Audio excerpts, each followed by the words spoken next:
Bonjour à tous. Quand vient le temps de combattre et de vaincre, la Bible dit que le cheval est impuissant pour assurer le salut et toute sa vigueur ne donne pas la délivrance. En vérité, la victoire appartient au Seigneur. Donc, lorsque des guerres continuent d'être menées contre vous et que les choses empirent, vous devez avoir confiance que le Seigneur Jésus-Christ peut mener toutes vos batailles, parce qu'il est capable de tout. Pour introduire le sujet d'aujourd'hui, nous allons tout d'abord analyser le scénario suivant. Une personne s'est endormie et pendant son sommeil, elle a rêvé que quelqu'un ou quelque chose courait après elle. Donc effrayée, elle s'enfuit au point qu'elle se réveille soudainement juste pour découvrir que ce n'était qu'un cauchemar.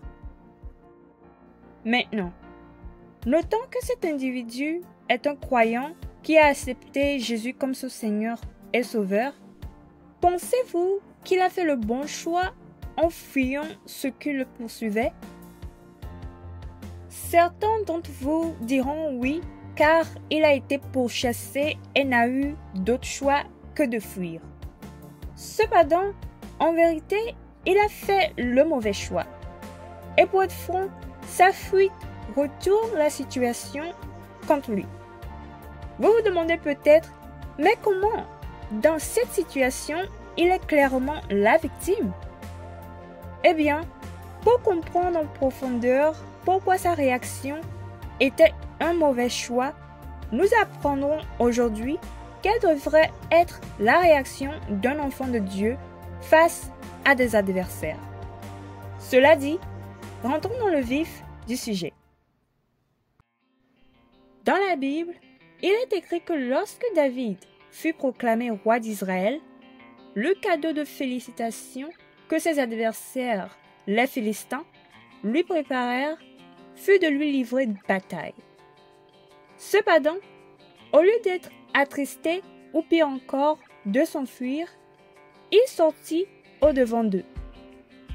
Après avoir consulté Dieu, David les attaqua et Dieu livra ses ennemis entre ses mains.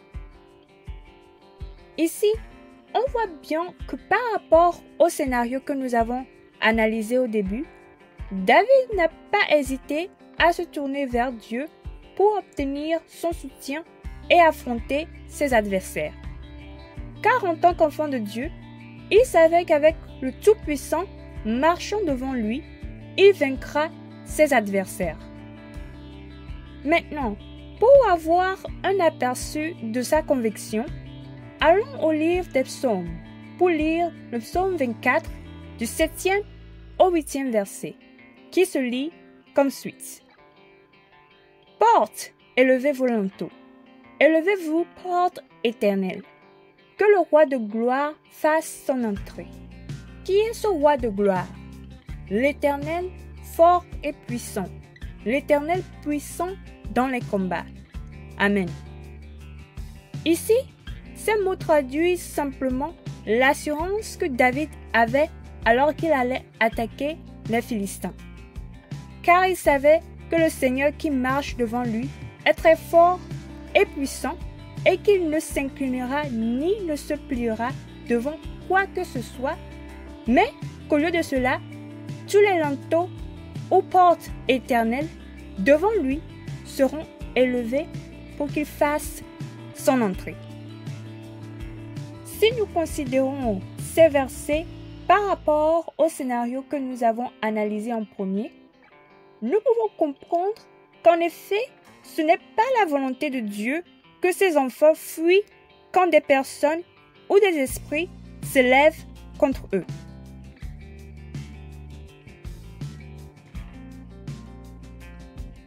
Bien-aimés en Christ, face au pire, en tant qu'une personne qui a reçu Jésus comme son Seigneur et Sauveur, vous devez vous lever, faire face aux problèmes et proclamer au nom de Jésus la parole de Dieu.